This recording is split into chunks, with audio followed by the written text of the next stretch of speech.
Hey YouTube, j'espère que vous allez bien. Bienvenue sur ma chaîne pour une nouvelle vidéo. Aujourd'hui, c'est une vidéo un peu différente, ça va être que du blabla durant toute la vidéo. Il est temps pour moi de faire un débrief sur ma saison, sur Olympia, de vous dire un petit peu les projets justement pour cette année et l'année 2026. Donc on va commencer par le débrief de la saison.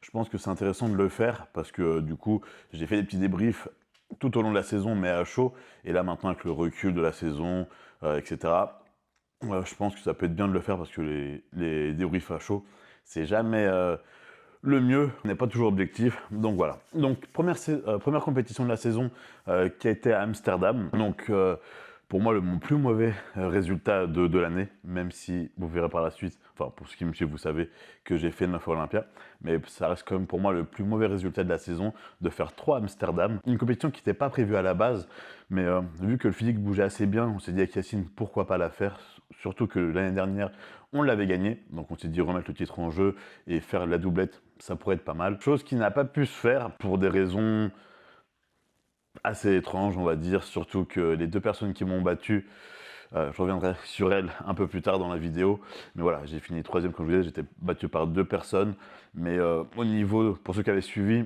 au niveau de la compète, il y a eu des mouvements un peu bizarres, jamais été comparé au premier, alors qu'il avait été comparé avec le deuxième, le quatrième, etc. Mais avec moi, jamais. On va pas revenir sur ça, mais je vous cache pas qu'il y a eu des trucs extra sportifs qui ont dû certainement se passer pour que cette personne la gagne, parce que c'est une personne très médiatique en Europe, avec beaucoup de followers un peu partout, que ce soit sur Twitch, Instagram, YouTube, etc. etc.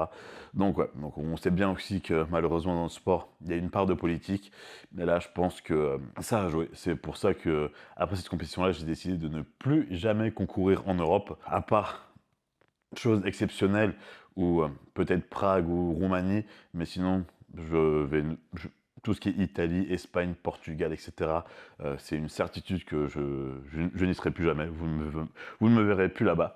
Et en France, pour l'instant, il n'y a pas de compétition 212. Peut-être qu'un jour, j'en ferai une, justement, pour concourir dans mon pays, devant vous tous, devant ma famille, etc. Ça pourrait être pas mal, mais ça serait vraiment la seule raison pour laquelle je concourrais en France.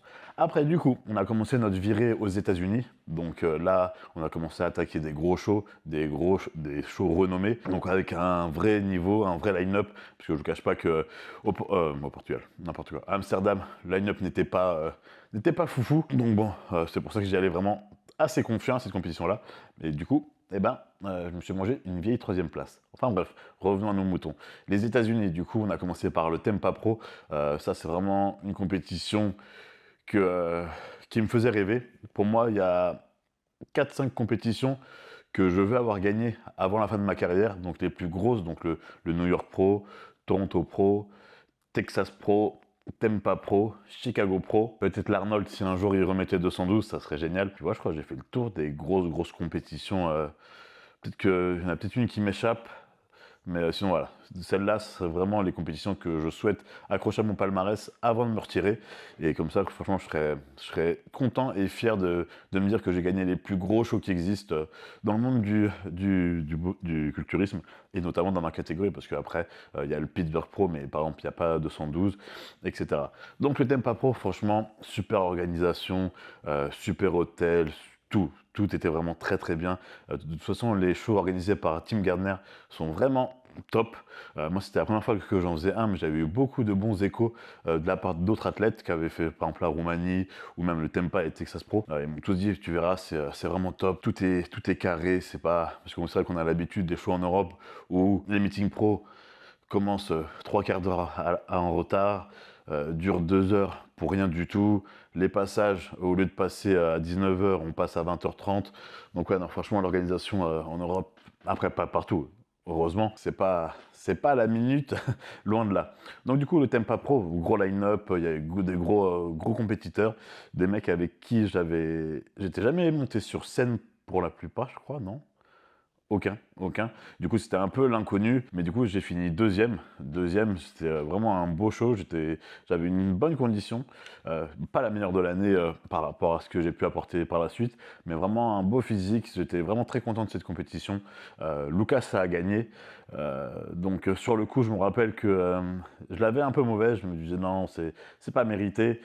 Même si par la suite, j'ai pu redire dans mes vidéos que c'était totalement mérité.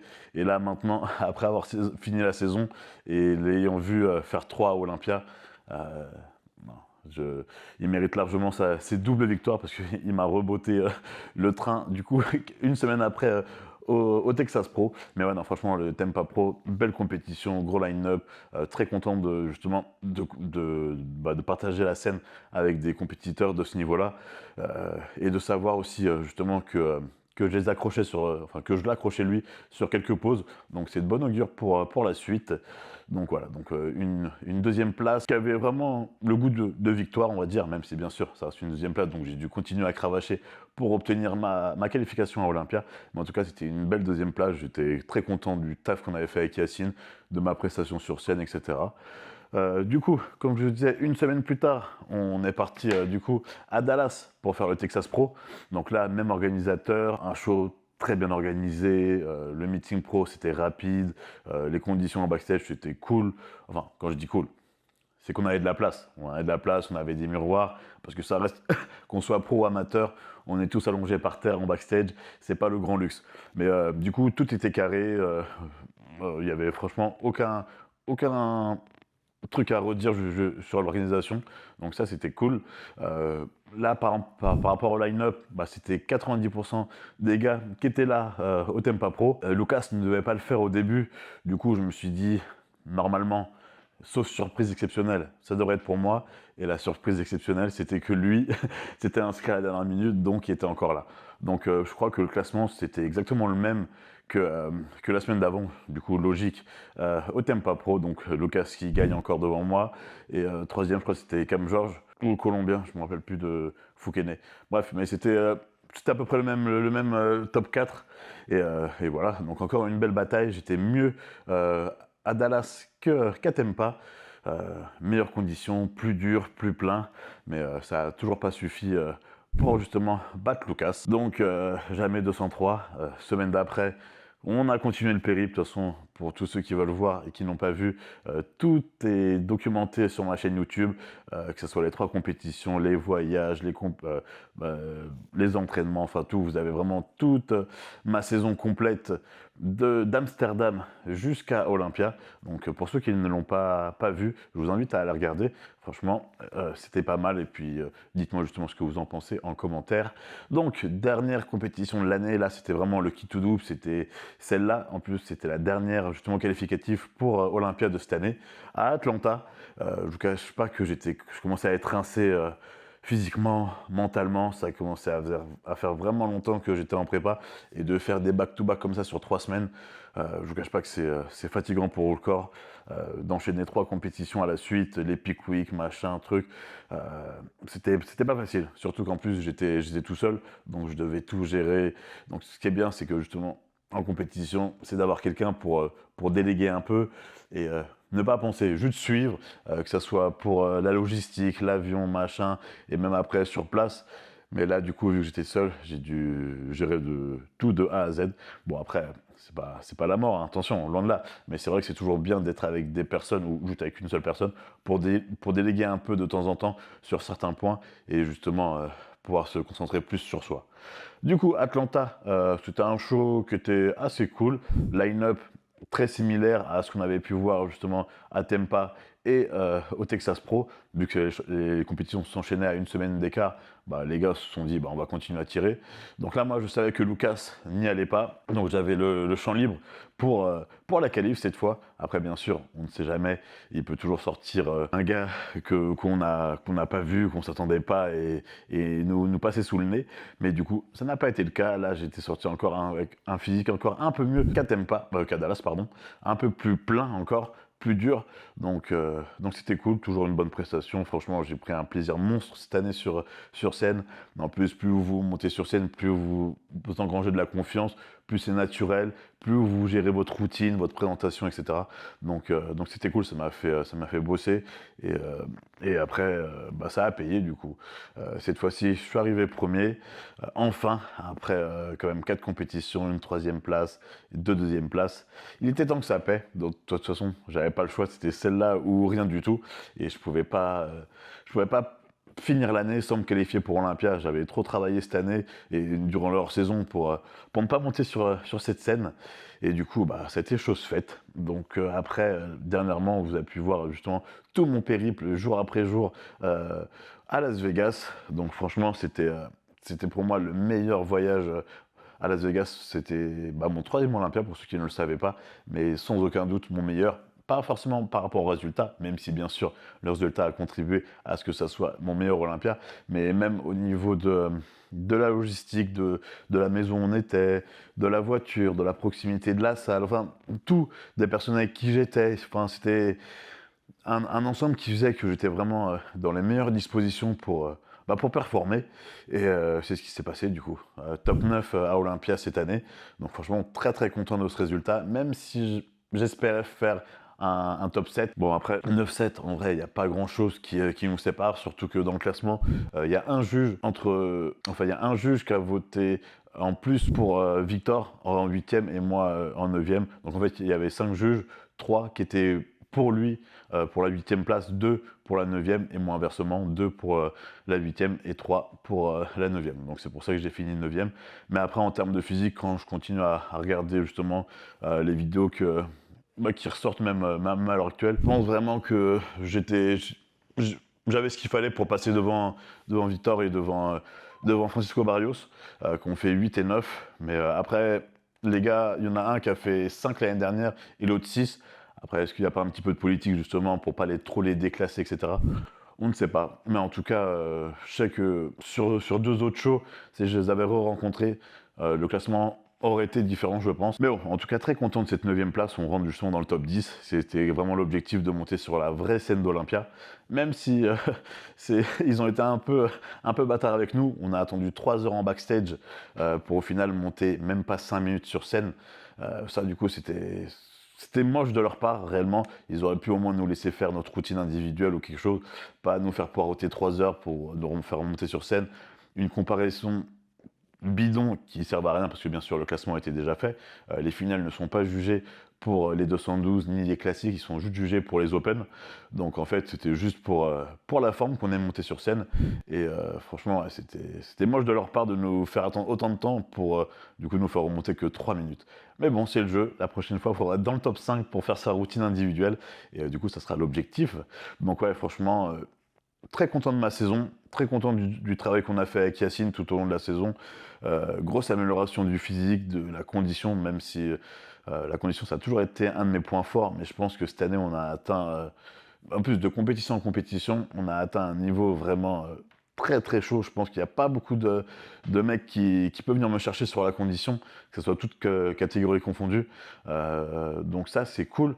Maintenant j'ai 5 kilos à rajouter sur le physique pour atteindre le wake up. Donc 5-6 à peu près, parce que là on était à 91 à un moment, quelques jours avant Olympia, sans vraiment tirer. Donc vraiment si on veut tirer le poids, justement, faire une hyperhydratation, etc., décharge, parce que nous on fait pas de décharge, on fait pas de tout ça, juste... on baisse un peu les carbs à un moment, et après on fait que les maintenir et les remonter. Donc si justement on a besoin d'utiliser ce type de stratégie de décharge, etc., je pense qu'on peut aller chercher encore un bon 6 kilos en plus. Donc je pense que mon physique actuel avec 5-6 kilos en plus sera totalement différent. Donc voilà, c'est de bon augure pour la suite. J'ai hâte de voir ça, et bien sûr 5-6 kilos en plus avec la condition que je suis capable d'apporter, je pense que ça peut vraiment faire la diff. Donc le projet, c'est simple, c'est d'augmenter, c'est de grappiller 4 places à chaque fois. J'étais 12e, on va passer 9e, et maintenant, on va justement gratter encore 4 places, et si mes calculs sont bons, dans 2 ans, ça fait premier. Donc ça, je sais pas, mais en tout cas, ouais, là, on va essayer de rentrer dans le top 5, et je pense qu'on a vraiment les capacités de le faire, parce que les gars devant, c'est pas... Enfin, sans manquer de respect à personne, mais c'est pas foufou, quoi. 8, 9... 6, 5, franchement, Opara, ils l'ont mis 5e, mais ils ont vraiment été sympas avec lui. Et c'est vrai qu'il est beau, il est vraiment esthétique, etc. Mais c'est tout en vrai. Après, derrière, il y a Keris Bajo, moi que je kiffe vraiment. Mais bon, il commence à être vieillissant, il a 44, je crois. Donc il ne reste plus beaucoup de temps devant lui pour concourir.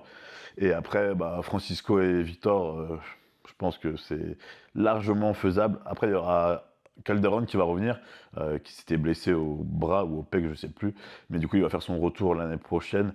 Bon, après, lui, je pense que, pareil, il a 40 et quelques. Je pense que le wagon est passé et qui malheureusement, il ne fera plus rien en 212.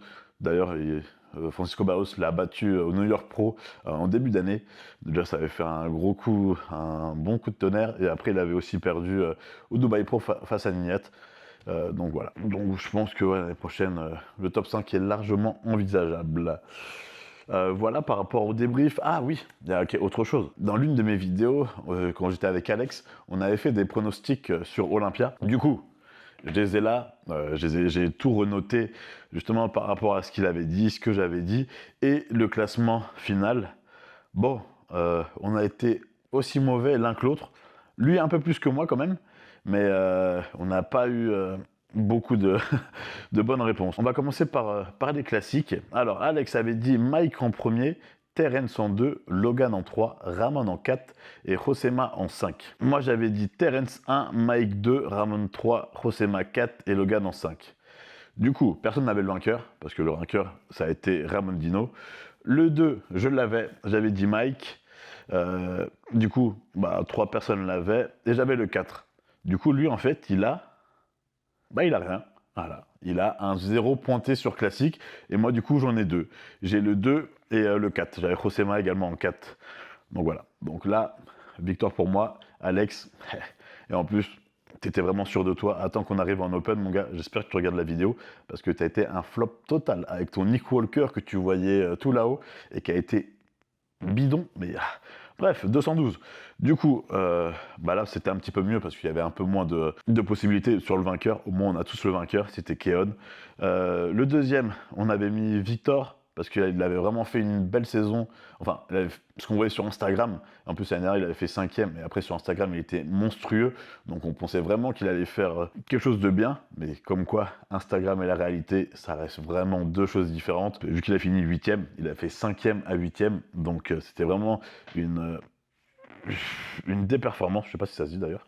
Bref, du coup, deuxième Clarida, nous on avait Victor, on avait mis Nihat en 3, et du coup ça a été Lucas qui a fait vraiment un gros Olympia.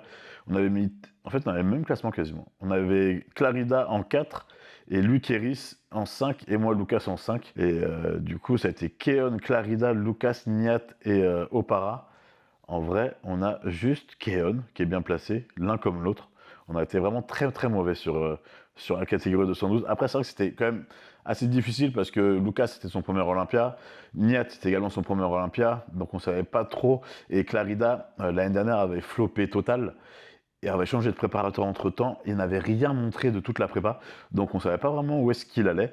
Et c'est vrai qu'il a sorti un physique qui était assez incroyable comparé à ce qu'il avait pu proposer l'année dernière. Donc franchement, c'était vraiment la belle surprise. Moi, quand je l'ai vu en backstage, je me suis dit, ah, putain, t'as rien montré de toute la prépa, mais franchement, t'as bien fait, grosse surprise. Et du coup, les Open, franchement, ça a été la déception de la compétition, autant pour moi que je pense pour tous les observateurs. Personne n'était en forme à part Andrew, qui arrivait mieux que jamais. Le seul problème, c'est qu'il ne s'est pas posé, du coup, il n'arrive pas à se mettre en valeur, et ça, c'est vraiment triste, parce que cette année, il était vraiment incroyable. Je pense qu'il aurait pu même gratter un peu plus dans le classement. Mais bon, son posing est tellement nul que c'est compliqué de lui donner mieux. Du coup, lui avait dit Samson 1, Derek 2, Nick 3, Adi 4 et Andrew 5. Ok, moi j'avais dit Adi 1, Samson 2, Derek 3, Nick 4 et Martin 5.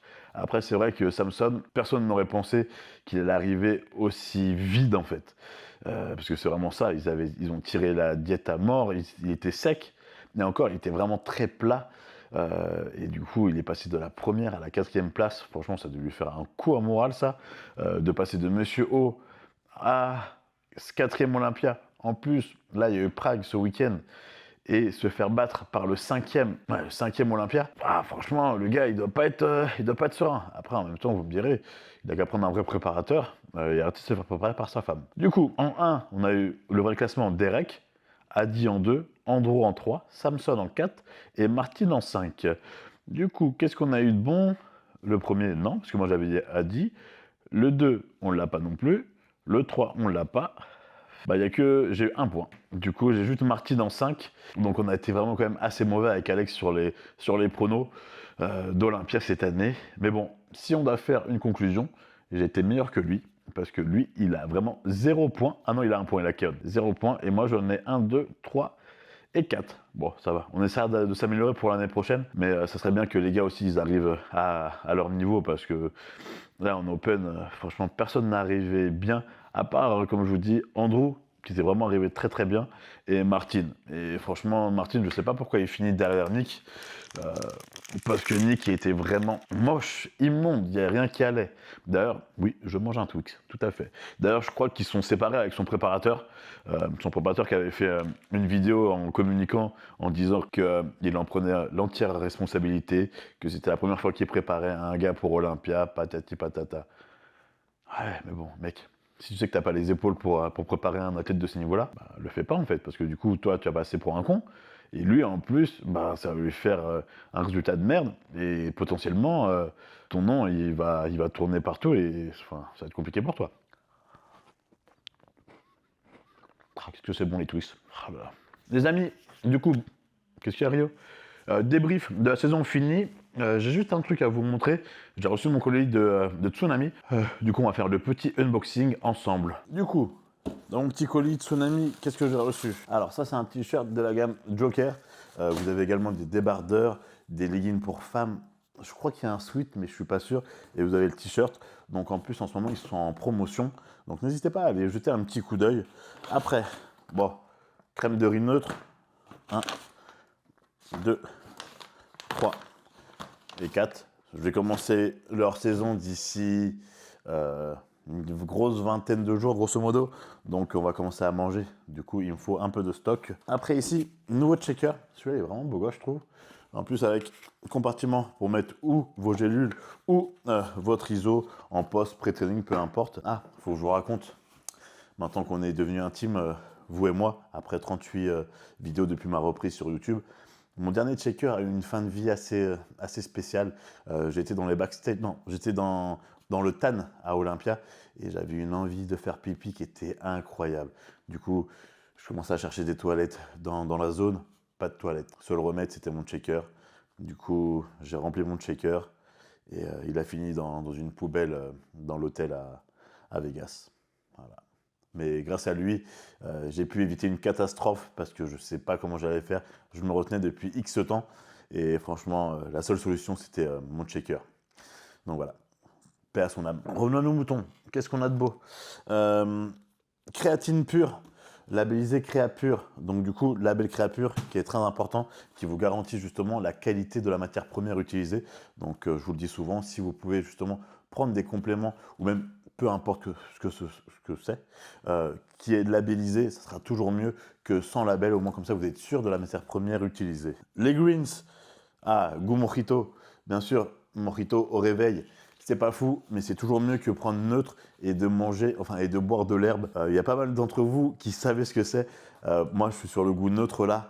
Et franchement, c'est très compliqué le matin de boire 500 ml d'herbe.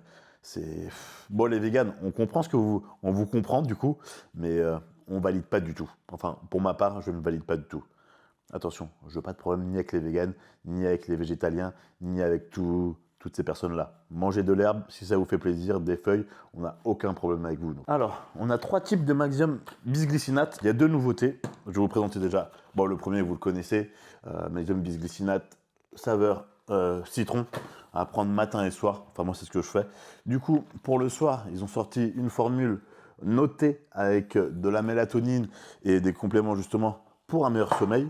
Et ils ont sorti une 3e version avec justement des compléments pour aider au système digestif et notamment à la santé intestinale. Donc ça, voilà. Comme ça, vous avez vraiment une gamme vraiment très étendue sur Tsunami et qui pourra répondre à l'entièreté de vos besoins. Après ici, Pinot Marittimo, comme d'hab, antioxydant, le meilleur sans aucun doute, le NAC.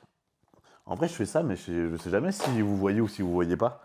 Je ne sais pas sur quoi il fait l'autofocus. Pour des bonnes nuits, le Noté Relax, que je mixe avec l'ashwagandha et mélatonine, bergamote, indispensable, la vitamine B complexe, comme d'hab.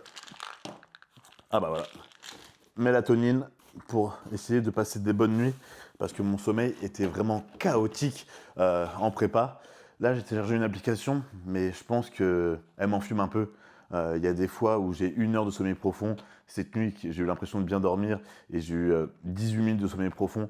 Donc, je sais pas. Je pense que je vais arrêter de me fier à ça et on verra justement comment je récupère. Vitamine D3, parce qu'en vrai, la K2, c'est pas indispensable, mais la D3, vraiment. Bien sûr, le Capelli Plus, enfin le Plus Capelli, pour avoir des cheveux soyeux et essayer de ne pas devenir chauve surtout.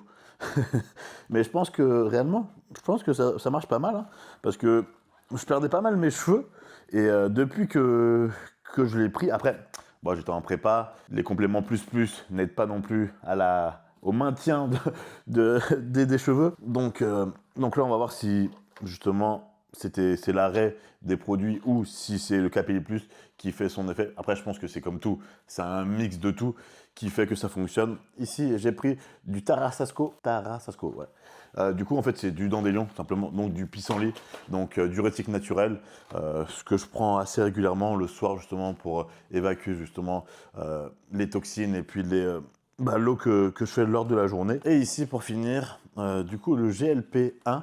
Donc c'est une nouveauté chez Tsunami.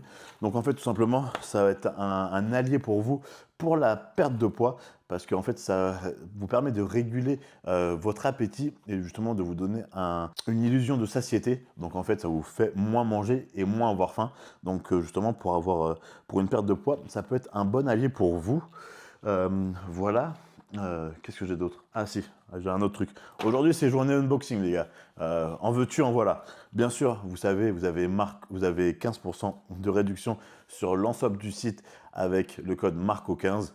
Encore un grand merci à tous parce que le mois dernier, le mois de septembre, vous avez déchiré. C'était mon meilleur mois au niveau des ventes. Donc, un grand merci à vous parce que je sais que c'est grâce à vous ça. Donc, merci du fond du cœur. Et j'espère que ça va continuer dans ce sens et qu'on va justement continuer à grandir. Parce que moi, comme je vous le dis souvent, plus j'ai du soutien de votre part, plus je peux vous proposer de contenu, voyager, faire des feats, etc., etc.